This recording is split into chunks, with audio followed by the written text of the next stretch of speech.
Yo, what up? Hey, I'm Kevin from Rochester, representing Team Rochester CCG. I played Erwin Smith on the Death Symbol and just won the Atlanta Regional. I've literally played so much UniVersus today, I'm forgetting what city I'm in. Woo. So that's where we're at. Yeah. I'm here to record a deck tech. I'm really excited to share this with because this deck was wild. Yeah. So why did you pick Erwin to go to this event? I played this guy and I was like, there's no chance. And then my goat Kevin Broberg comes in and proves me wrong. Love that. Fundamentally, the card that I'm here for is Erin's Trial. Ooh. Okay. I am here because Erin's Trial was born into this world, and Attack on Titan reference. I'm too tired to make these coherent, but Love it. Oh, then let's just jump in. Talk to me about this profile. yeah. So I think the card that makes the most sense to talk about at the top of this is Twisty Azure Inferno, and like this. Yep. That's good. Twisty is a mid attack, but it pays you off for doing things, and it just kind of keeps all your stuff moving. It makes your opponent's life a little harder, and it can potentially get really ridiculously big. It just applies pressure in a certain way, where both its existence then changes how your opponent has to react to everything else, and it's a looming threat that it's really a combo deck that powers up a lot with all the other stuff going on, but in Twisty it's just a big cog at the center of the machine, really. Makes sense.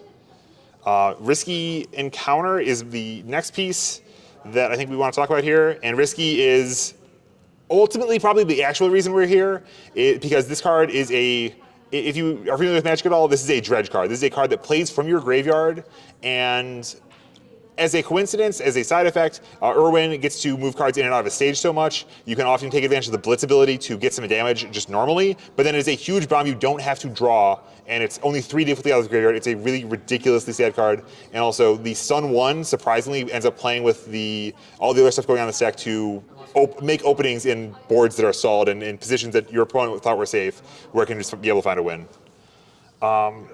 Next card I want to talk about, it's kind of a simple, it's almost like just a fundamentals role player, battle or release. I hadn't thought that much of this card for this deck necessarily, but I'm so glad I played 4 of this card, especially against with Ghidorah in the metagame. I played against Ghidorah twice this weekend. You want to be able to do 10 damage in one hit with battle or release, and in a long game, you will be able to get 4 face signs on your stage almost every time. And this gets to scale up a lot. It's also an amazing card to just play in any neutral game, because you can just flip one of your foundations that often will have no effect when it's face up. It can be face down and still get everything about it. And then your opponent has to react to it and try to judge what you're trying to do with your turn. And it makes it very hard to react to correctly. Fundamental card move the game forward. Next, I've got a handful of different cards that are kind of more narrow role players. Walmaria's Might is the first one of those, kind of along the lines of the battle or release of drawing a card. This is really a multi-purpose tool. It's a 5-speed low, which is very different than the rest of the attacks. Yeah. It can often just sneak in for free damage, and the way Erwin works is that you get wall counters if you deal damage ever. And so this can often, and then once you get 3 stacked up, either from stacking or from dealing damage, you get to build 1. So if you get 1 wall counter from like your opening poke, you stack foundation during that to get your first one. This can give you your second wall counter, which then draws 1 card. And then if it hits, you now have a third. Now you've got a foundation out of it. So you're kind of up 3 cards from 1. But then in long games, you can stockpile to like have 5. I haven't drawn more than 3 cards of this, but you can have like 5 wall counters, take it up to 6, draw 3, and then start building every enhanced step from then on, and get a lot of advantage that way. And also, it's a low block. We're very bad at low blocks. It's got a cool trigger when you block with it. Yeah, it was definitely like a pendulum of like how people felt about that card. Yeah. Of like, holy cow, this card's insane, into holy cow, this card is terrible, into holy cow, Kevin Broberg won with this card. Yeah, it is a card that you need to respect for what it is and not try to bait yourself into making it like the be-all end-all, not trying to draw 16 cards or anything insane. Just play it. It's, just battle or releases older brother a little bit. Sure, I love that. Along some of the lines with the block trigger, especially Attack Titan Emerges is a bit of a toolbox card in this deck. It is similar in exactly the same ways as Walmaria's Might. It's a zone mix-up. It's a low attack. It's tiny. You can play it on turn 2, wherever the hell it happens to come out. It sacks foundation from your stage and replaces it with a cheaper one, which then gives you a wall counter up front. If it deals damage, that's another wall counter. And this can kind of toolbox into, at a minimum, +2 damage. You can build I'm With You, and then sacrifice that later for 2 damage. You can often sacrifice a 3 diff into anything in your deck, and there are a lot of very impactful 2 diffs in this deck. And also just take a committed foundation, replace it with a ready one. So it's virtually like less than a 1 low block if you're defending low for some reason. We've Fighting got Godzilla. Yeah. And that's it. We've got Try Gravity Beam, which is just a very powerful effect. It is 7 damage effectively almost every time, because we very rarely get through a turn without removing something. It lets you strip your opponent's hand and kind of lock up wins in positions where they could have a trick at the very end. This deck is very committal. It sacrifices its stage, which is kind of appropriate to Erwin's character. But getting to scout your opponent's hand is an incredibly powerful effect. With the Twisties, we often can play this only on effectively 5 difficulty or even cheaper. And so yeah, just a big damage. It's kind of surprisingly often, if you play it as your first attack, your opponent might not have been holding the midblock, they might be saying, well, he's baiting me for the Azure Inferno that might be huge, so I'll just take it. And then you can sometimes get some weird spots, get some value out of it. Also, 1 midblock, not for nothing. And speaking of mid-blocks, actually, what an incredible unplanned segue. Vile Seizing. This deck has terrible off-zone blocks, frankly. And Vile Seizing is an attempt to correct that. It also gives us the only card in the deck with the word Deadlock on it, which is not strictly as important as you might think, but this deck can have games that stall out, and it is great to have a tool for that. It's another card that kind of just puts your opponent in an awkward spot, and they have to decide how they want to react to it. And it's kind of it's got a break or 1 block that I don't think I really used at all, but I thought it was worth a slot, and I think it held its weight. Speaking of high blocks, kind of to make people afraid almost as much as anything else, Showdown is the king of high blocks. If your opponent is playing a telegraphed high zone deck, Showdown is the best card you could possibly have. It makes their attack turn incredibly hard to finish. It also sets them up. It also creates openings for you to backswing them. I did not use the bottom response on this card ever. It's hard to imagine having enough foundations for that, but it could be a spot in a very long game, I guess. Speaking of very long games, Genkai's Guidance is here really as a catch-all. In the main deck, we have an opportunity to cancel any giant attack that's going to kill us. It's a little cool with Erwin. You can kind of get some value out of it because you do get a wall counter from sacrificing 3, so it's a little less expensive than it might be. And because of the twisties and everything else going on, this deck can often kill from really narrow spots, really weird spots, with very few foundations, so the cost is a little less heinous than usual. And also the formability on this of stripping a card out of your opponent's hand is actually very, very strong, surprisingly. But yeah, the star of the show really, and kind of what makes this almost a hard deck tech to record, is Combined Firepower. This card is preposterous. Speaking of Dredge. Speaking of Dredge, this is the Dredge card. I got to check off an achievement where I enhanced with all of the combined firepowers in my deck on my opponent's attack in order to pump their damage, because I needed them not to pass another attack, and I could take, I was against Smiling Titan, I needed 1 more attack, he would have to pass the check, and I managed to stun him enough off of the mills from the 20 cards I dumped in my graveyard, my discard pile that enhanced step. 1 for the check, 4 for the mill, to stun him out and save that game, buy myself another turn. Its first and foremost job is to...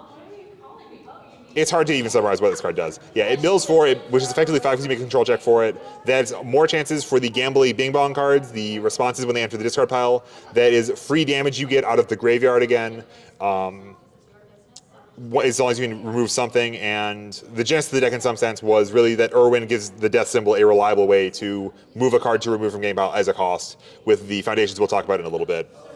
Another card that I had some doubters on, and I'm incredibly confident is absolutely correct at 4 of, Knott's Flask. These cards are from secondary products, and they are maybe a little pushed. This card is crazy. It stretches out your life total so much. It's so much harder to kill you with Knott's Flask in play. And because your opponent knows, you can calculate face up. He has 23 life to start with, and he has 3 more from Flasks. They often just have to pass the turn. They can't try to go in on you because they know that they need the threat of victory to be able to justify the costs. This card would be worth it alone, though, for the bottom enhanced mill 3 cards for any effect whatsoever. Is incredible in Erwin in this deck. It fills up, it finds Combined Firepower, it finds Risky Encounter, and it finds the cards that trigger when they enter your discard pile. And the fact that it's plus or minus 3 damage on a 1 difficulty is truly incredible. And now into kind of the payoffs for the reason we're dredging so much. And yeah, the cogs at the center of the machine that aren't the attacks. So separate from the attacks, we've got Aron's Trials, the first one. This is the deck that motivated me to build this deck. Was Erwin is the only character.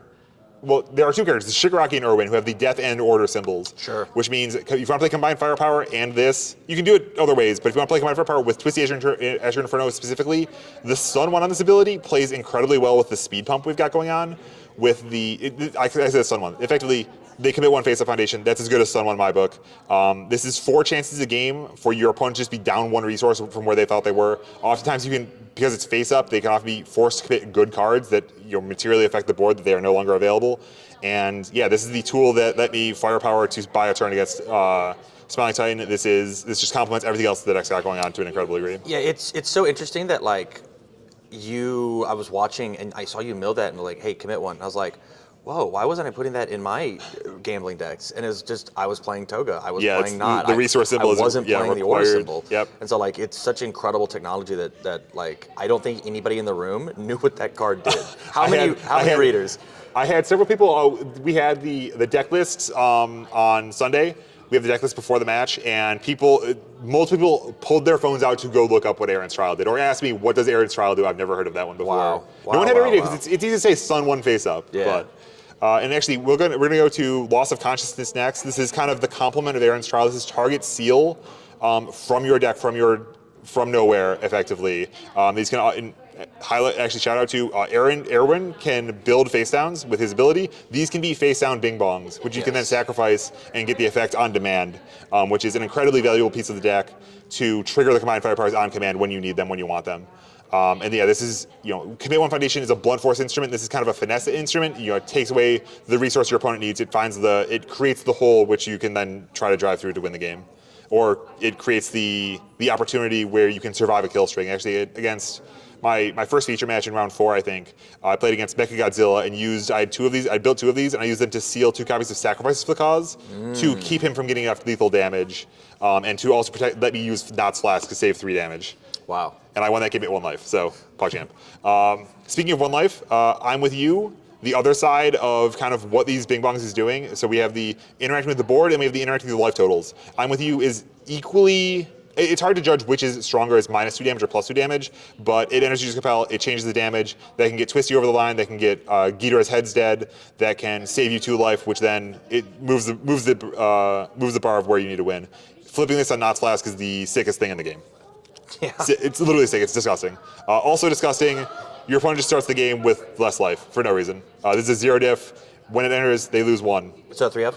It's a 3 of, yeah. I could certainly imagine playing 4. I have spent way too much mental energy trying to build decks that are playing 4 of this and looping it, because it is filthy to abuse this card. I feel gross that this is around, but it's cool. It is cool. And it's not as bad as everything else. So. Moving on to another spam, we have Botons Coaching, which does a lot of things. It can be a weirdly broad card. There are spots against Krista where you get to screw with the cards he's trying to stack on her top of her deck, is a match I played this weekend. But the easiest way to understand this card is that this card's job is to say, if you draw a copy of Erin's Trial, this puts it in your discard pile. And this is part of the reason even we're playing the Attack Titan Emerges, is to downgrade a card from our stage, a 1 diff, into Botons Coaching to then cycle away those cards. Drawing a card's nice too, but it's really here to have you never know what you're going to draw. You get a deterministic result when you discard a cool Bing Bong. Similar, kind of in a different dimension of this though, but of another sort of, this is really a jack of all trades cards almost, because it says response after you destroy 1, after you sacrifice 1, you check a 5, which then can be a payoff card, and it can also just it can trim down your stage to destroy 1 for 1 damage. It can be just 1 more damage to try to finish the string off. Occasionally, if you get multiple of these out, you can do creative things to kind of stretch your life total out a long ways. So this is a complicated, multifaceted card. I could certainly imagine a world where we want to play more of these. It's an incredibly powerful effect with Erwin, with all the foundation destruction we have going on. And yeah, Frightening Calm is in the same way that Immortal Shapeshifter was the damage manipulation, the life total manipulation up and down, Frightening Calm is then the Erin's Trial of my sack outlets in my stage. This is a card that creates openings, and this is an incredibly potent effect. It's crazy that this is a spam, honestly, for how much impact this has on games. This is a game-defining card that is in play, and is one of the cards in my deck that's been most frequently sealed, destroyed, interacted with, flipped. Because if you're trying to hold a board, it is very hard to hold a board against Twisting Azure Inferno, plus speed and everything, Erwin plus 2 speed and everything, and then also these stuns coming in to break down your stage, break down your defense. Yeah, and the fact that like it does not feel bad because you get to rebuild with Erwin, right? Yeah, exactly. Like, yeah, the sack 1 cost is much cheaper, and often sometimes there are even spots where necessary and beneficial that you have additional sack outlets than just Erwin, so you can get to 3 wall counters on every attack, or on as many attacks as possible. Yeah. A big piece of kind of flow or economy in this deck is just enormous axe. Getting this in play early, then that's you sacrifice it while it's committed to get a fresh face down, get a wall counter on Erwin, and then maybe that face down gets stunned, maybe you sack it, and now you're 2 out of 3 to get your refund back. Also, yeah, this is by far the best card to shift out with Attack Titan Emerges. You can shift it into any of the 2 diffs. We're going to talk about one of those. It's a very appealing target for that in a second. But then also just the commit for X damage. This is Battle Lore releases effect on a stick, and having this amount of violence at your fingertips is just incredibly powerful in these kind of long games where your opponent is trying to figure out where they are, figure out how to avoid lethal, and this can just pump up the amount of damage that's available to you. Ambition of Erwin Smith is a wild one. It is, first and foremost, this is here. We are drawing cards when we sacrifice foundations, which is all the time. With this in play, you often are going to be just, play a 4 diff, play a 5 diff, check good, sacrifice a ready foundation anyway to draw a card and see what you get with it. It might be foundation to replace it. It might be an attack. It might be anything it could possibly be. But it does much more than that, because the other sack effect of this is, against complements kind of the Irin style game plan. We're stunning them out, we're taking away their pieces. This does both of those at the same time with the sacrifice effect to target commit something that's as good as stun 1 and sealing it at the same time most of the time. So this is a very, very powerful effect. It's good, it's unique. Or we'd be playing more. And then kind of the last card is just a very, very powerful effect available for this deck. This is Shrewd Observation. This just says Erwin's sacrifice effect gets kicker. It says instead of -2 speed, it's -3 speed, -4 speed if you have multiples. Often, this is another one to build in on priority with Attack Titan Emerges if you're trying to play defense. And yeah, there's even some weird spots I got into where I was using and one thing on the queue that I would love to find for this deck is a sack out that doesn't buff my opponent's attacks. I have used Immortal Shapeshifter on my opponent's attacks +1 damage, but respond with this for -1 speed and try to gain health. And I've used, it's hard to justify using, give my opponent's attacks +1, but this is a very powerful effect. It's crazy to have this at such a cheap rate. This is kind of the efficiency of this is why we're not playing any other speed hit. We're not playing any cards like Ice Gliding, even if we could. Yeah, you just don't need it with that combined with Erwin. Like Erwin already enough could probably do it himself, but as soon as you get those out, it's just such compounded. Yeah, we can actually defend Smiling Titan attacks. I blocked a Colossus Titan attack, checked a 3, and still had cards available. I was still fighting in that game. Whew. Crazy. Let's jump to the side. Yeah, so sideboard real quick. Kind of easy ones. We have Showdown, because there's Showdown in the main, and if my opponent has high attacks, we want to Showdown on the side. We want more of these. Kind of in a opposite game plan, if we're playing Showdown, if we're not playing Showdown, if my opponent's attacks are very fast, we want cards like Genkais to defend them. There is also sometimes a discard game plan we want to have available, and we want more of these to go with that. The discard game plan, really headlined by Farewell Between Friends, this is a 2-check, which really is very painful in a lot of spots. I did bomb a game that I was almost certainly, I bombed a game by miscalculating and then playing this and checking it too and failing my turn. Actually, I guess I didn't fail my turn, but it was very blockable. It's just crazy. Getting the blitz and peek your opponent's hand, just, again, if the story of the deck is create openings, this is a massive opening from the first attack of the turn. They don't get a chance to barrier shield you, they don't get a chance to use any other special kind of block, or you also just get to know what zones they have and where their weaknesses might lie, what numbers you need to get to your speed to. That card single-handedly knocked me out of the tournament. Yeah, it's crazy strong. I lost against Barlow because I had 2 of the same card in my hand. And he was like, oh, I'm Mecha Bionic Menace. I can find 31, that's easy. As another kind of complement to cards in the main board, Smiling Death is virtually more copies of Loss of Consciousness, but you actually have to build it in exchange, because if you do build it, you get to then sacrifice it at any point. It does have to still be face up with the quirk of the rules, but you get to target flip something. So it's permanently offline. You can often use this to take away your opponent's offensive resources, or still to kind of keep and it can be equally valuable where you just keep the tension, you keep this in play and forcing your opponent to play around their cards getting flipped at potentially any time, and then use it at when the time is right, where it's necessary to either stay alive or to try to close a win. And then finally, we've got Grenade Bracers. This is the more DACA of the deck. If the deck has 63 cards and it mills itself really hard, we want to make sure that we can actually win games if they go long, and if our opponent is walling really hard. I hate losing to wall decks. And so Grenade Bracers is here to say, well, maybe I've destroyed 8 foundations this turn, and I'm playing a risky encounter and getting +7 damage blitz, and I've finally taken care of all the invincible bodies we have in play, so we will add 1,000,000 damage and one-shot you from 20. Which might be how the tournament ended. Go check the VOD. Go check the VOD. All right, man. Any shout-outs you want to give before we get out of here? I guess shout out to Unfun Stuff, which this deck is very much inherited to. I realized, especially when I won with Grenade Bracers, that the Death Eraserhead deck is very much in the bones of this deck that I played actually last season in a Season 3 regional last year. Shout out to Travis Sanchman, who very much the Death Elder Tagoro deck that he won the last regional with, very much in the bones of this deck. The Bing Bongs, combined firepower stuff, Twisty Angel Inferno. Obviously, very different direction, very different shape of the deck. Shout out to the whole Rockstar CCG team, especially Jeffrey Kahn, who has been smiling Titaning the crap out of me, reminding me of the humiliation of being conquered by the Titans, so that apparently I got the burning anger to combine all my firepower and pull out this win over 2 Smiling Titans in a row at the end of the tournament. I guess man. We'll go there. Yeah. Incredible job.